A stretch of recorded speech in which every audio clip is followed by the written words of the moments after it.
You're listening to Tucson Tech Talk with your host, Aaron Moss, on Tucson Business RadioX. Welcome, everyone, to this edition of Tucson Tech Talk with Aaron and Sherry. We're broadcasting from the Tucson Business RadioX studio in the Stewart Title building here on Broadway. This is the show where we talk about technology and business and how the two affect each other. So my name is Aaron Moss. I'm the owner of Computer Doctor of Tucson. I've been doing on-site office technology support for over 20 years, specializing in Windows platforms. We resolve PC issues, slow internet, viruses, network security, printer networking, and internet speed issues, to name a few. We also have our co-host, Sherry Baker, here with us today. She's an online strategist. She helps businesses to optimize their online presence, improve their local search ranking, and attract new clients. She's also worked with hundreds of business owners to achieve their goals by implementing the top SEO and lead generation strategies and leveraging technology tools to maximize their productivity. So thanks for being with us today as our co-host. And the theme for today's show is technology in healthcare. So with that, we have a real doctor. So I'm the computer doctor. We have a real doctor here with us today. He is a board-certified emergency medicine physician and the chief medical officer for Tucson ER and Hospital. He started his career in medicine as a volunteer firefighter in EMT Basic in rural Wisconsin. From there, he went on to receive a Bachelor of Science degree in biomedical engineering and a medical doctorate from the University of Miami. He completed a specialization residency in emergency medicine at the University of Arizona. He had a particular interest in bedside ultrasound and procedures, and after years of working in corporate medicine, he is excited to be in a practice that affords him exceptional autonomy, he'll tell us what that means, and more time with his patients. So when he's not in the ER, he can be found rock climbing, mountain biking, and playing percussion. So ladies and gentlemen, please, I'd like to introduce Dr. Sean Murphy to the program. Well, thank you very much for having me. Okay. So Tucson ER and Hospital is, he's the chief medical officer there. Can you tell us a little bit about Tucson ER and Hospital? Oh, I'd love to, yeah. So we're a physician-owned, fully fledged specialty hospital registered by the state of Arizona. The scope of what we offer is anything you'd expect in an emergency room, from setting a broken bone to putting in a breathing tube in the most extreme case and everything between, whether you're an infant or you're retired or anywhere in between likewise. We're able to care for emergencies of all ages, and we're open 24/7. And any doc that you see there is part owner in the facility. So part of what we're trying to do and change is to offer a real vested interest in the experience that you have in addition to practicing the best medicine. Okay. Now, you had mentioned corporate medicine. So what would the difference between corporate medicine and, say, maybe a doctor-owned profession? So I'm assuming that you wouldn't classify Tucson ER and Hospital a corporate entity. No. Okay. I mean, corporations get a bad rap these days, but no, it's specifically just meaning that, the lion's share of medicine is now managed by non-physicians, non-healthcare practitioners, and really that's what I mean by management structure, being the person you actually see, the person you're going to actually be treated by, owns the facility. That's the case still in quite a few doctors' offices, although that's changing as well. Part of what you're getting other than good treatment is that it's customer service too. Not that we're trying to be like Burger King, but point being, it is kind of like customer service. You don't like to treat it that way, but how do you make money? By the patients, Exactly. So, if you had no patients, there would be no need for a doctor's office, an ER, or a hospital, or anything. So a lot of the same things, customer service, and it will, there's a lot of ways that can be done through technology, customer service. Absolutely. Patient service and all the like. But so many of those things are being taken over by technology. The Now, I just want to mention, just to segue a little bit off into something in your bio. Sure. I was actually EMT Basic no way. That's myself awesome. in New York City. I worked for the FDNY, not during 9/11, but that was, it was a very exciting time. It's a great job for young men. And Yeah. you're younger than I am too, so I'm not going to tell you his age because I thought that it was okay for guys to exchange think it's ages. okay. So, and I always thought that, if anyone ever wants to get into medicine, starting off as an EMT is a great way because you get to see the guts and all the glory and everything that you would see as a nurse or a doctor. You get all of that to see because you see people in their worst and you get to help them at the front lines. Yeah. So, and talking about Tucson ER Hospital, you have, if you've ever driven down Broadway, you'll see this big sign right at Broadway and Alvernon. Mm-hmm. You'll see this big sign that says emergency. But if you would ever to go on your phone, like if there was a car accident at Alvernon and Broadway, and you want to know where the closest hospital, unfortunately, it's not on on the maps yet. So technology, can help us get around or even find out where emergencies are, right? Yeah.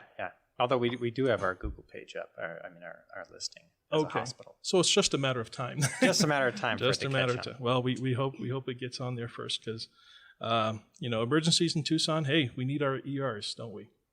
So let me ask you this question, Doctor. What has been some of the benefits of technology in medicine, such as the antibiotics and sanitation? So can you explain that a little bit?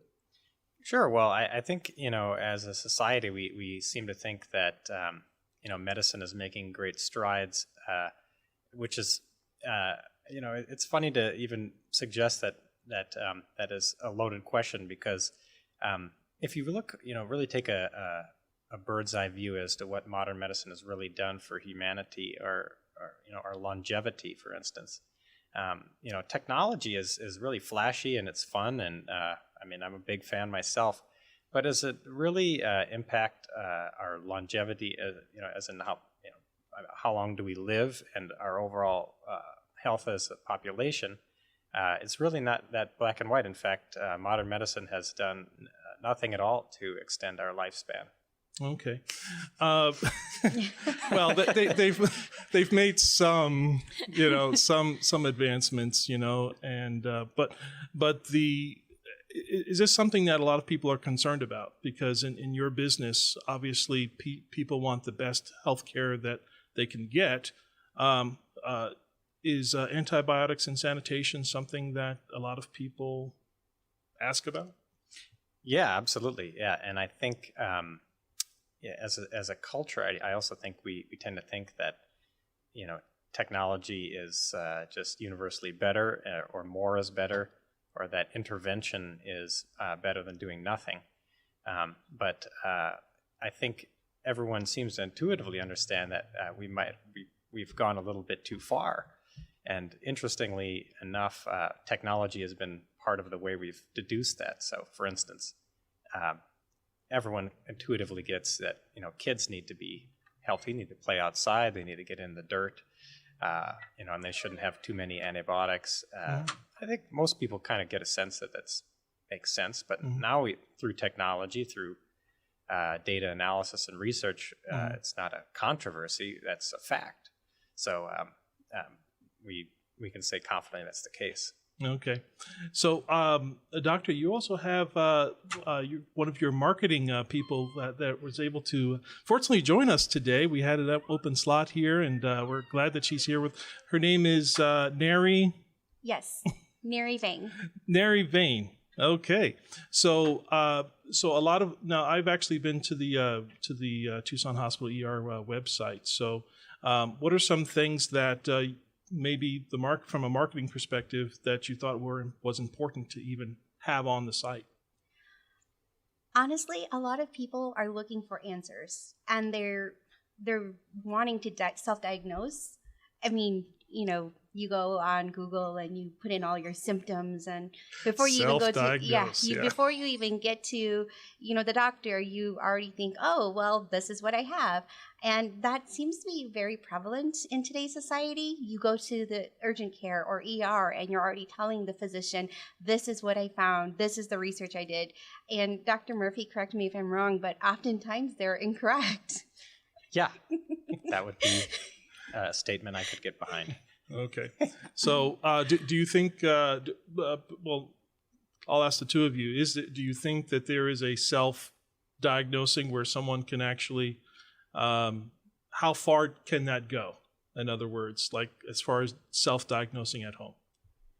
Oh gosh, unless if you went to medical school, there are so many variances. I mean, I actually work for the hospital, and I couldn't even begin to tell you if you had a common cold or if you had the flu or give you recommendations on what to do.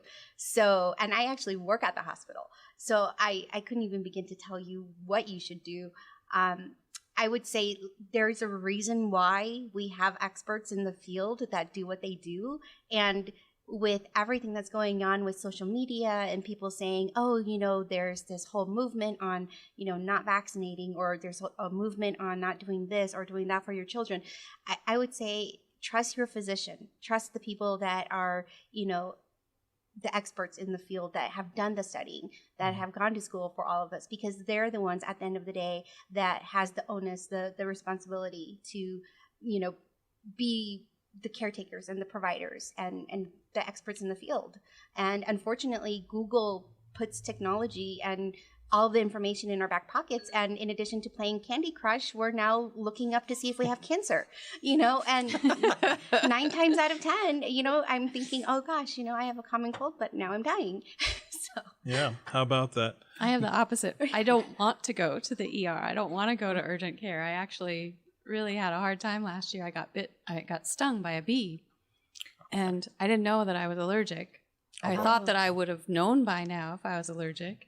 And so I'm at work 2 days later, and my arm is swelling up, and I'm having trouble breathing. And I was like, I'm going to head down to Walgreens. I'm going to go talk to the pharmacist. And somebody said, you need to go to urgent care.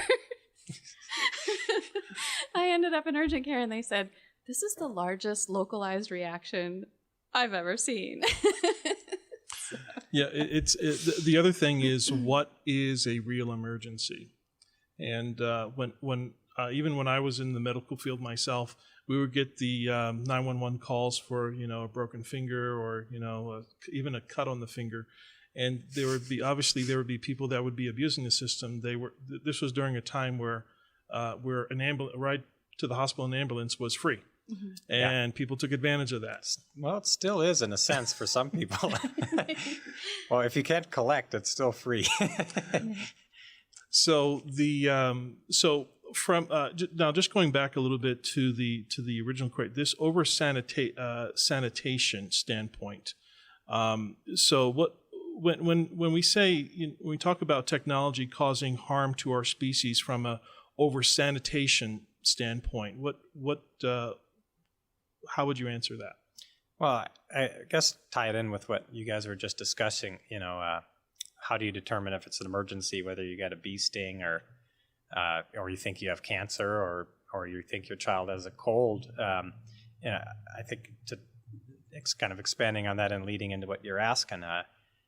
It's going to be very difficult, even when, as an ER doctor, I'm looking face to face with a patient and I have all the tools of technology right in front of me to determine if this is an actual life-threatening emergency. That's in the ER, and that's my job. That's what I do day in and day out. But to convey to you a sense of how sometimes these things can be subtle, and that is, I guess, the point I'm trying to drive home with regard to that is that it can be very difficult. It's obviously very difficult if you have no medical training to know, is this an emergency? Mm-hmm. And even when you do have medical training, it requires, you have to have an open mind. You have to listen intently. You have to look at subtle physical findings. You have to use technology to help narrow down what could be going on and gauge the severity. So that's why we actually have laws in place to, for instance, the prudent layperson standard that says any individual, any layperson has the ability to determine whether or not they are having an emergency just by being in their body. No one can expect you to have to look it up first. So Right. that is a protection in place so that people can access emergency care whenever they feel it's needed, because there's no other way to. Right. Well, also, people are their own captain of their own bodies. Okay, Exactly. so they are able to determine, I need help now. Right. Exactly. Okay, you have that. We kind of have that instinctively. So obviously, if you feel that it's a real emergency and you're feeling things that you've never felt before, Right. correct me if I'm Exactly. go to the ER, get yourself checked out, because these things, after the fact, if something gets worse, it's easy to fix little problems, but when they become big problems, Right. that's what happens. Little problems become big problems. You want to catch that trajectory right away before it becomes devastating. That's Okay. my job.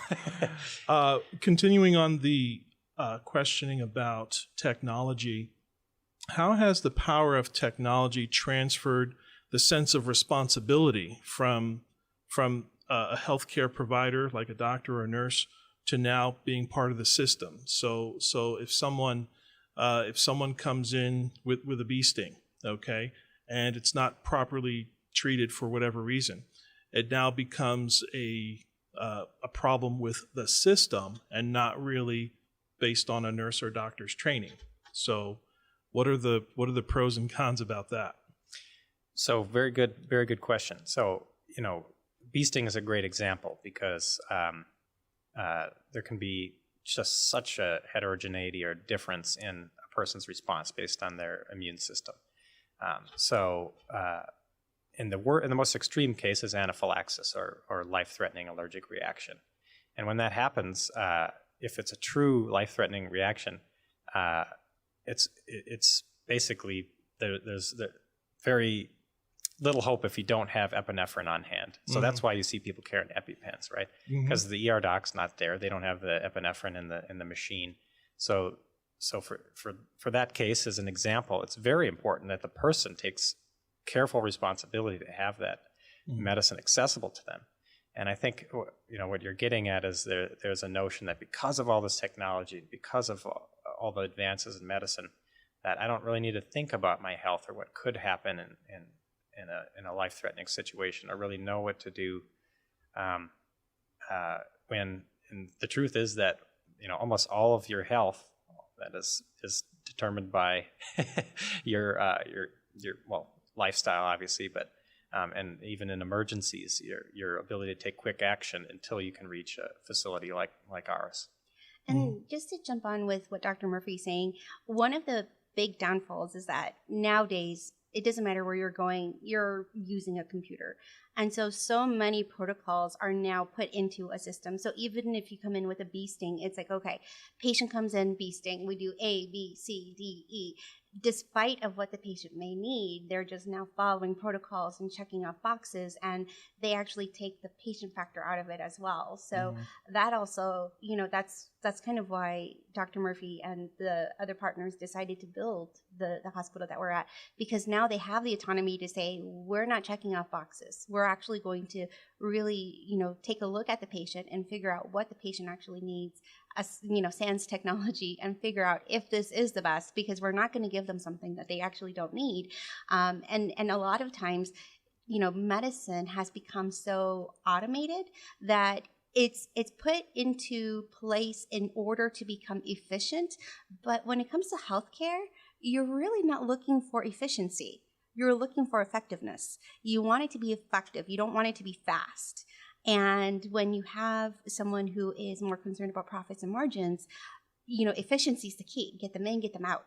And unfortunately, that's kind of where the autonomous, solutions have come in of, okay, well, here's the protocol. This is what you do. You go to step A, B, C, D, E, and then when they get to Z, they should be out the door, regardless of whether that's in the patient's best interest. Oh, yeah. So when we talk, we have that word autonomy again.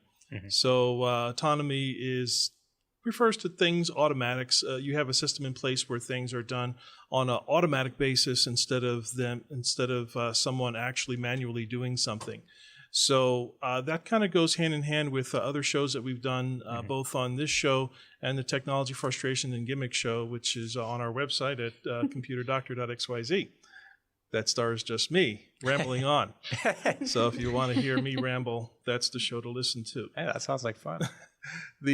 So the comment was made in that show about something being autonomous. We have so much technology where you have one device that does 10 functions, but there are just some procedures that require their own device, their own single function thing, and that one device just does that and nothing else. There's nothing else to lock it down. There's nothing else, and this is how powerful it can be. There was another doctor. She practiced pain management. She had her own practice, and she had this practice for 50 years, and she was retiring. And I was hired in to break down her own system and to destroy all the patient files so that they wouldn't end up in the hands when the office was being disassembled. And we found this very old Linux tower in the corner in this closet.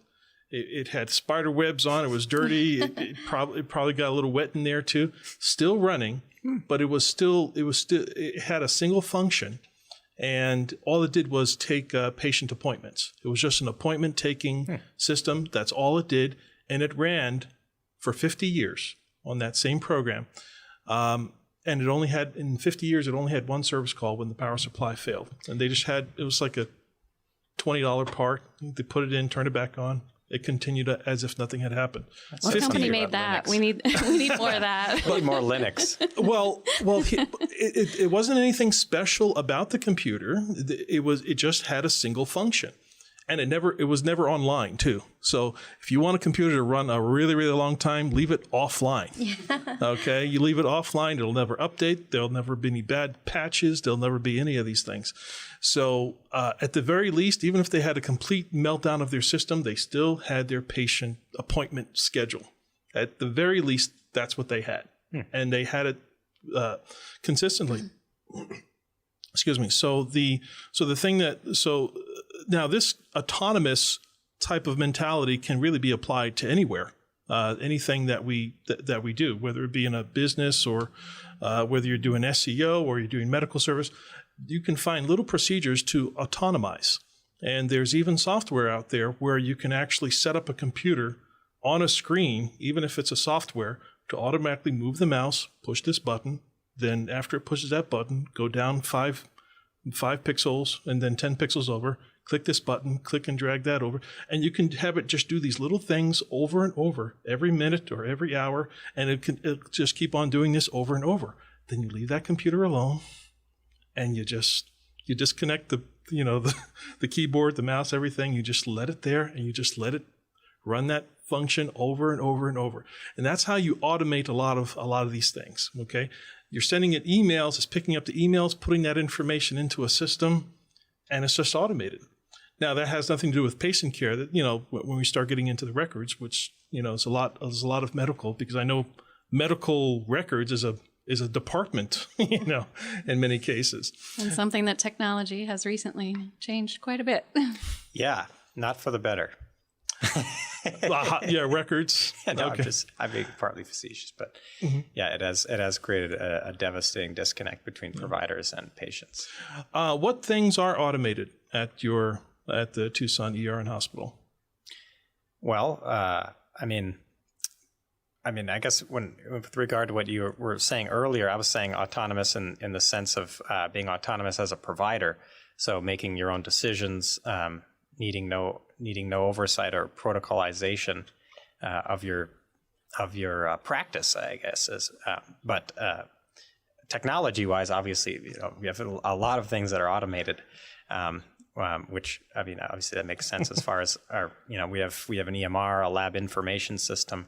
We have an entire CLIA certified laboratory for doing on-site tests. So a lot of those processes for efficiency are automated from ordering a test, quality control, and making sure that results are accurate and reported back to the physician in a timely fashion. So although you don't have to be efficient, you are. Yeah. Okay. Here's another question for you. And by the way, I'm sorry about getting my autonomous understanding mixed with your autonomous, because we're in different industries. Definitely. Well, I mean, it was sort of an extension of what we talked about in terms of corporate management. Okay. And the goal essentially there would be to make the provider like an automaton, to play off the same word.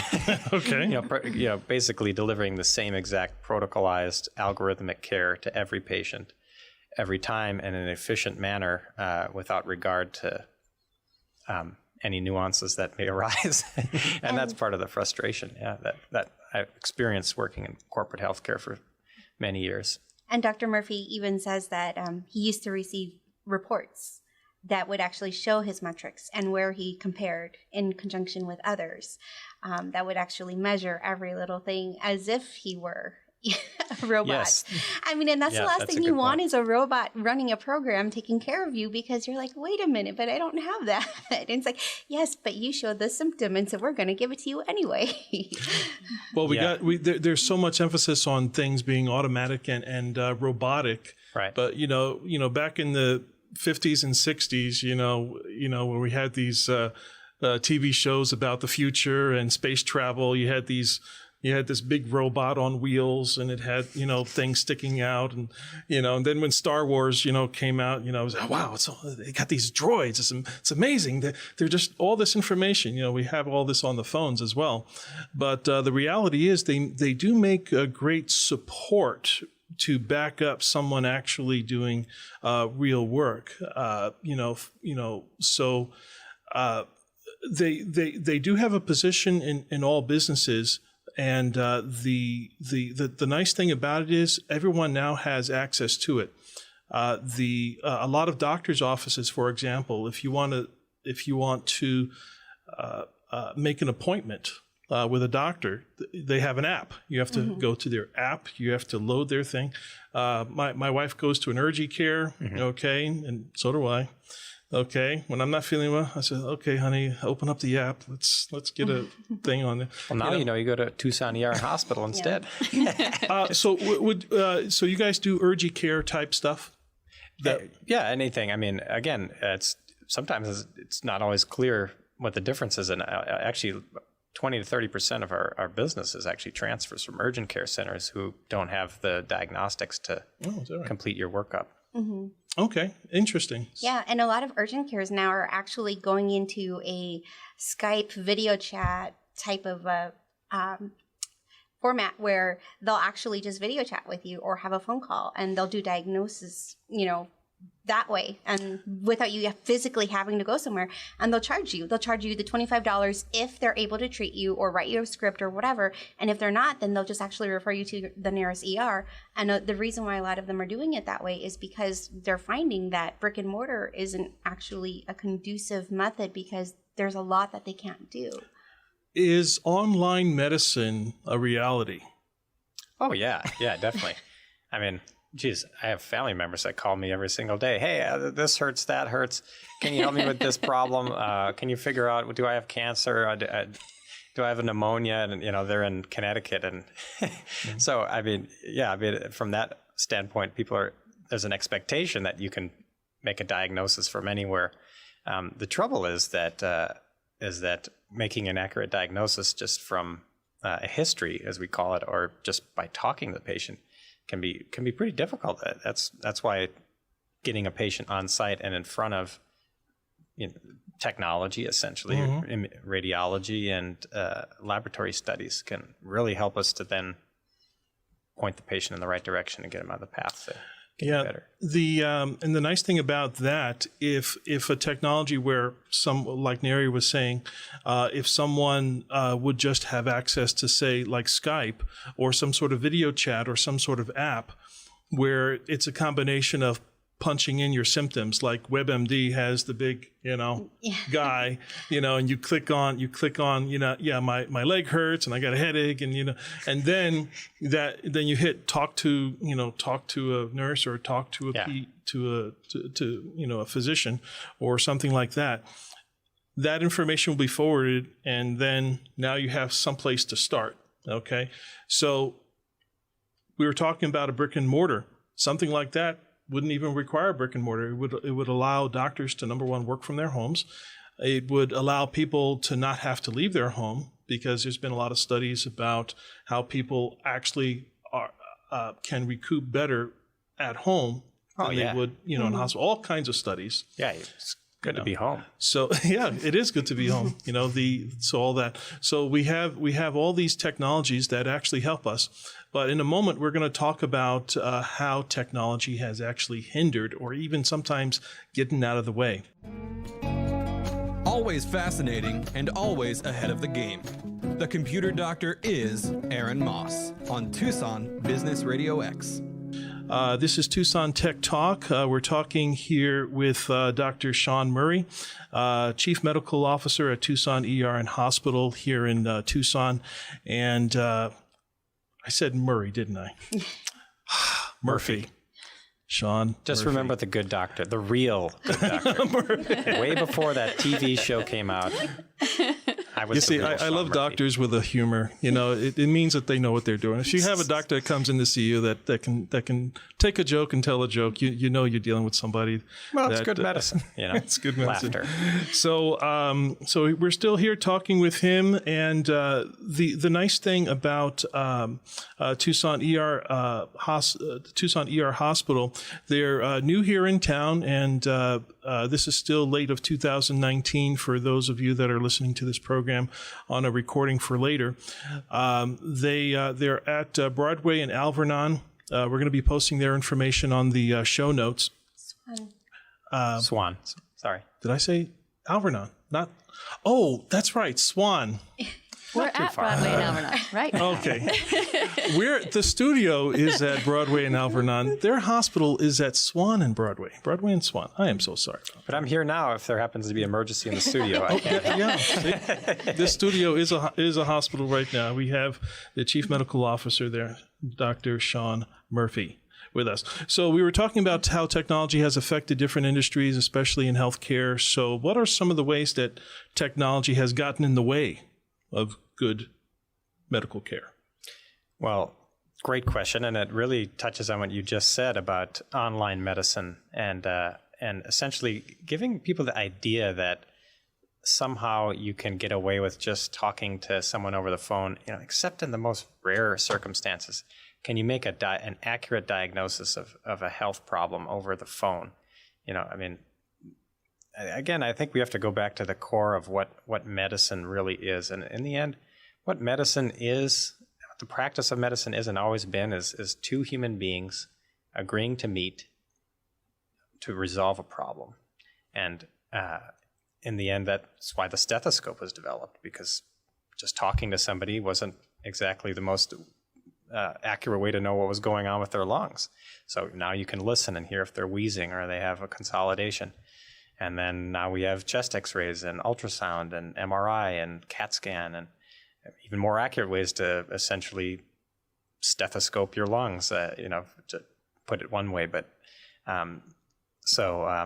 in some sense, leading people to believe that everything can be done over the internet and that everything can be done with an algorithm, or that for all you hospital CEOs listening out there, that medicine can be protocolized or completely turned into an algorithm. It's those aspects of technology and where they have worked well in society break down when it comes to, again, two human beings meeting and resolving, things that can be very subtle when it comes to your health. Mm-hmm.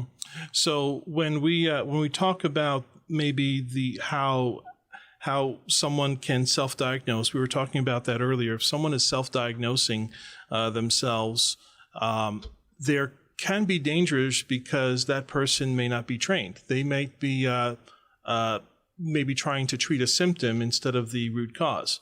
And a nice way to illustrate, because this comes up in computer technology as well all the time, that you don't want to treat the symptom, you want to treat the cause. So you can easily illustrate that as a leaky pipe. So you could, if a pipe is leaking, it's going to make a puddle on the floor.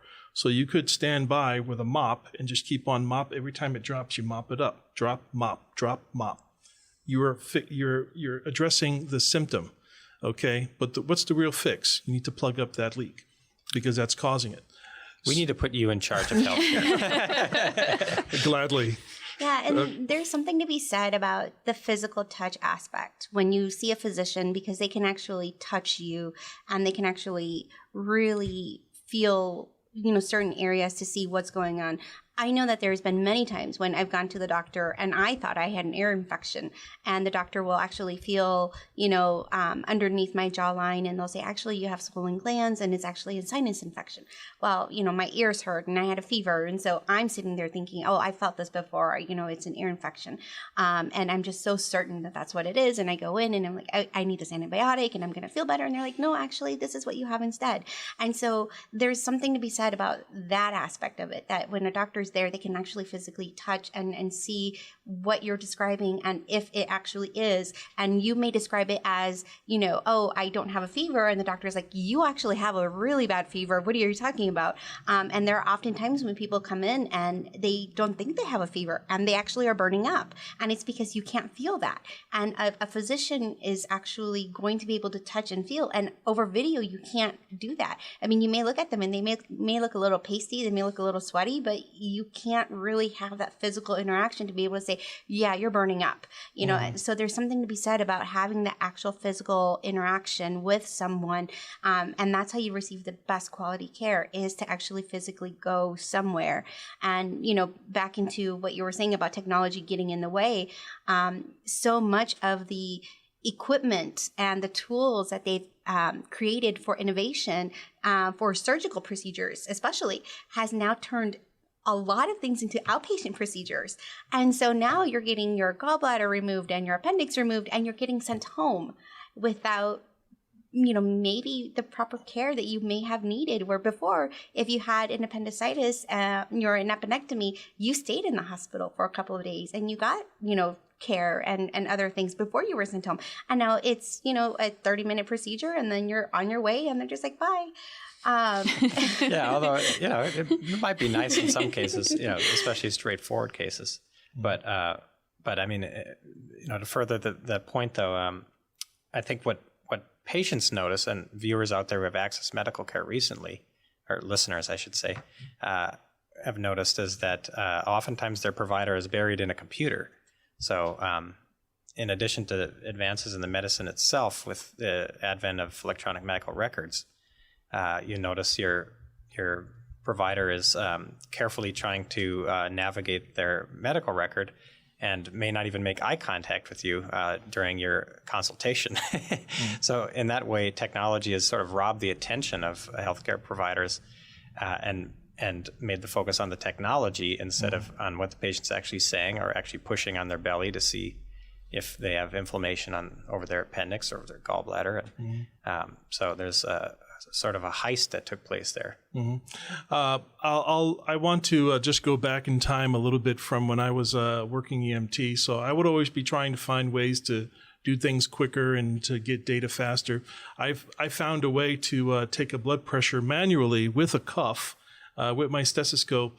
And while I was taking their blood pressure, I was also mentally counting off the heart rate as well in one fast thing. Boom, yeah. And I would get the blood pressure and the heart rate at the same time.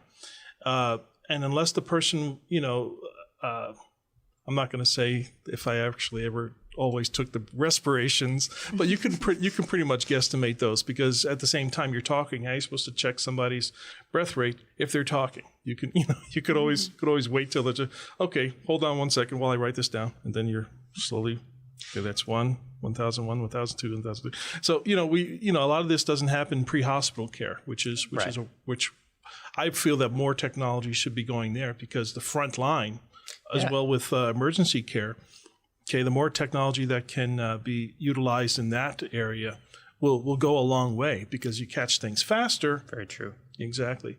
So, any comment on that?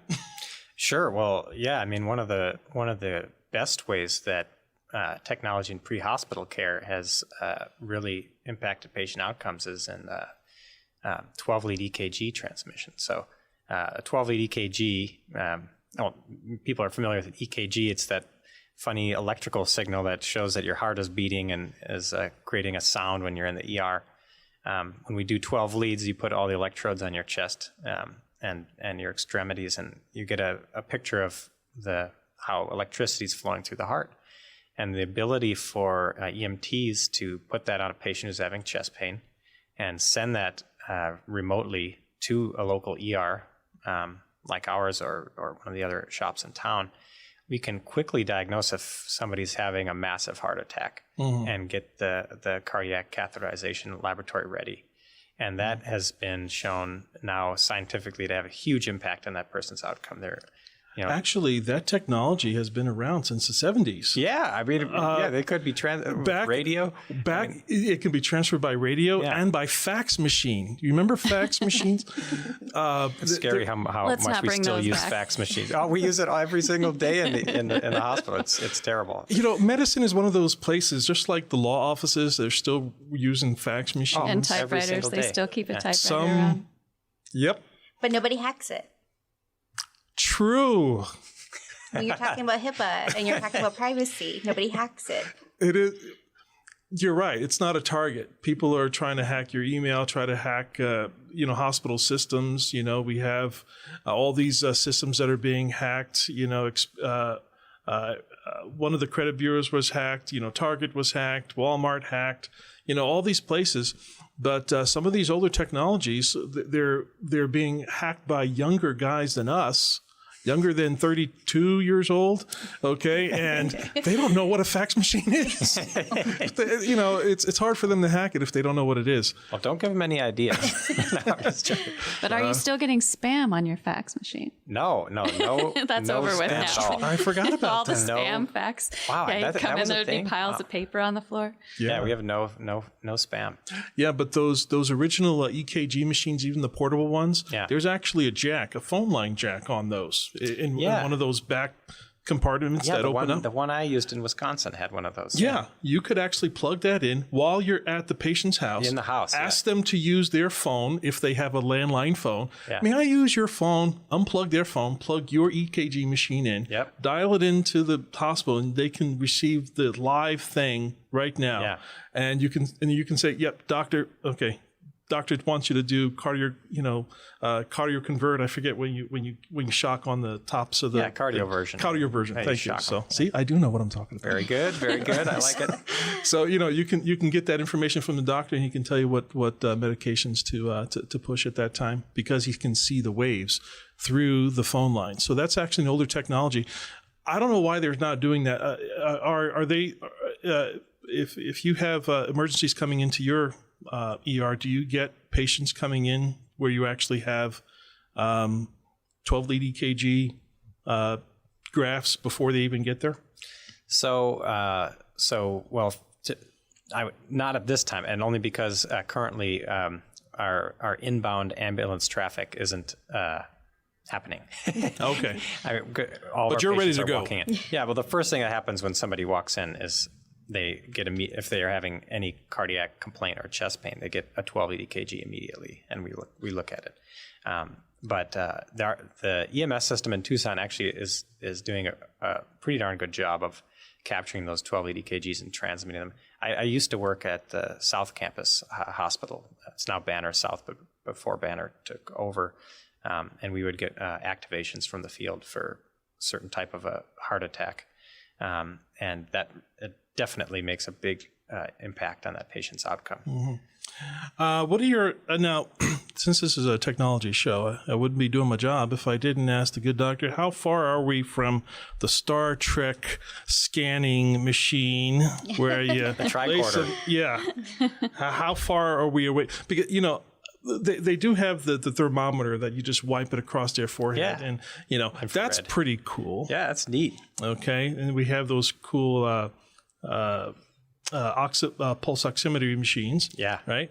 Those are pretty cool looking devices. Yeah, What keep 'em in other my car. things can we get from like a scanning kind of Star Trek-y? What are the possibilities of some of these other things? Well, it's funny you ask. I didn't mention this ahead of the show, but I actually had a startup company called Triomi, because we were going to build the tricorder. Oh, is that right? It subsequently has been dormant, but the idea was to have patient-owned 12-lead EKG machines that they could be taught to apply to themselves. That basically transmitted the signal via Bluetooth to their phone, and then they could transmit it to their doctor, or to a hospital, ideally. So I think the connectivity of smartphones obviously affords an opportunity to connect various devices like that, like a home-based 12-lead EKG or a pulse oximeter, or even a simple ultrasound probe as that technology develops that somebody could hold up against them and transmit that data to like our hospital, for instance. We could triage them.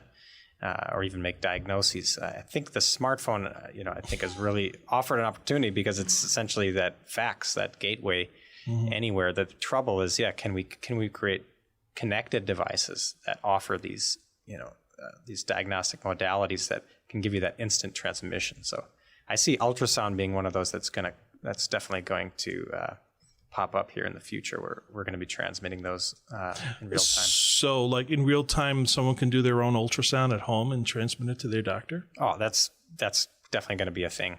In fact, I used an ultrasound probe when I was working as a traveling ER doctor that actually plugged into my Android phone, because I was working at these hospitals that they had poor equipment or no equipment. And so I would actually use my phone with an ultrasound probe to look at the images. Now, one step away from that is now these images are being, streamed in real time. It's not very much data. And as the probes and their configuration is changing, you could easily teach somebody to hold a probe up to their chest, adjust it down. You could use an AI algorithm to assess the image quality and then transmit that to a cardiologist. That's going to happen. It's just a matter of time. It's going to really improve the overall healthcare in rural areas, especially where they don't have, level 1 trauma centers, and they don't have, places like yours available to them. Absolutely, yeah. Right, like in places where the hospital is an hour away. Yeah. But they have internet. Exactly. Yeah. Yeah. So 4G. There it is. So technology can work for us or against us. Sometimes it can speed things up, make things easier, but sometimes it can also be in the way. So for the business people that are out there listening, now this type of information can be applied in many, many different types of businesses. So the kind of business where you have to, there are some things you can allocate for some computer integration, but then there are some things that just shouldn't be. They just can't, okay? Because there's just too many variables. I'm waiting for a system. If there's any developers out there listening, here's a great idea, and you tell me if this is a good idea, Doctor. To automatically read all current medical articles and all medical things. And just put it out there as a medical bot that reads and conglomerates all information and compares information, all the books, because medical information is huge. Okay, if you were to sit down and read book after book after book, you would die before you get, in alphabetical order, you would die in the C's almost. Okay, because you can't live long enough to even read all the information, but you can maybe have a computer do it. Okay, and then you can just put this information in, and it automatically updates based on the latest information, and it'll tell you what to do based on the last 5 years. Or you can do it. Okay, what's the best thing of the past 20 years? What's the next best thing from the past 10 years information? And it automatically reads and understands all the language from that. It reads all the studies, but it would have to be something that would have to be automated, or there would have to be some sort of governing body or people, a group of people that actually manage the thing, and they can sell it as a service. Okay, but they would all need to be doctors, physicians that are running this thing that also understand development, software development, to understand how it works. And that's where a lot of the where technology gets broken, where you have the developer and then the person that knows the subject matter very, very well. Okay. Well, also we're dealing with an extremely complex system, and maybe with quantum computing we'll get there. But that's an awesome idea. But now think, how does a computer know whether or not to trust an industry-sponsored study, or a study that was funded by GlaxoSmithKline versus one that was done by University of Arizona, and then weighting that, whether that takes into account, is that a high level of evidence? Should we, is there a degree of bias that should be considered? How do you program that? I do think they have a BIOS meter. So companies like Yelp are able to determine, correct me if I'm wrong, Sherry, they have this magical ability to determine if something is biased or not.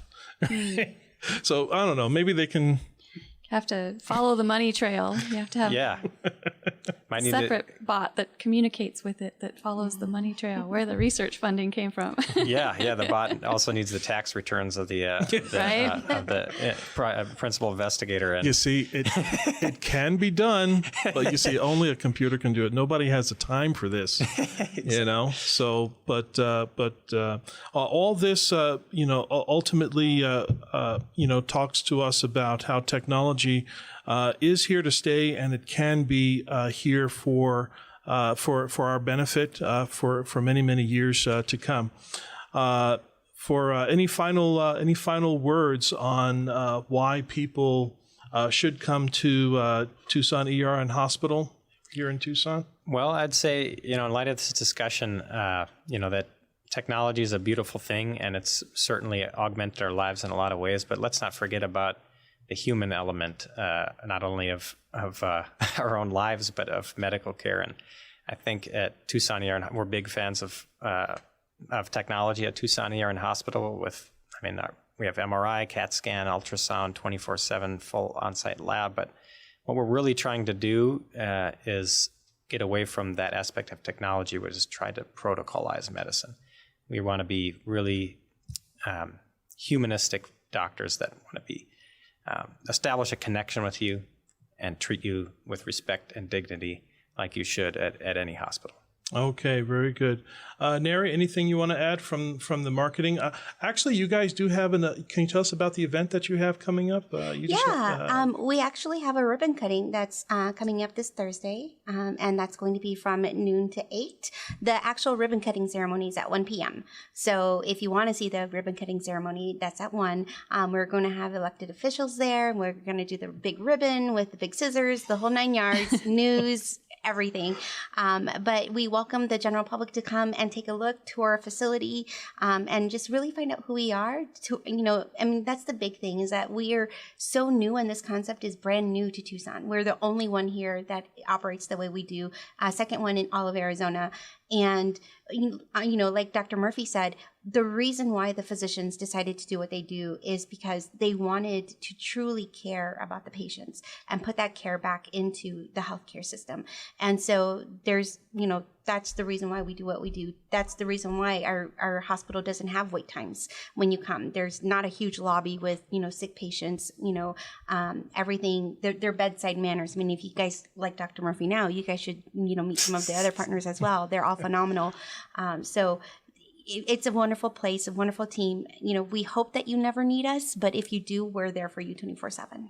Okay. Dr. Sean Murphy and NARY Vane were our guests today. This is Tucson Tech Talk with Aaron and Sherry. We're so thankful that all of you were able to join us today. We're going to be posting information on our show board for the Tucson ER and Hospital.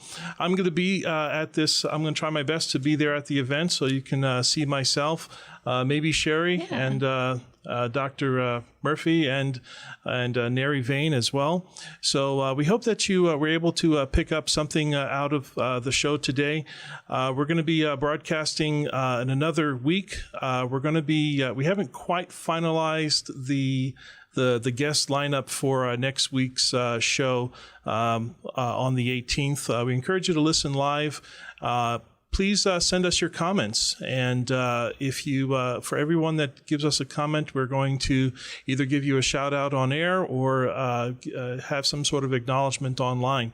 So please continue to listen to us on any of your podcast mediums. This is Tucson Tech Talk with Aaron Moss and Sherry. We wish you good technology, what is my tagline? I don't even know. Have a good day, everyone. This is Tucson Tech Talk signing off. Have a good day.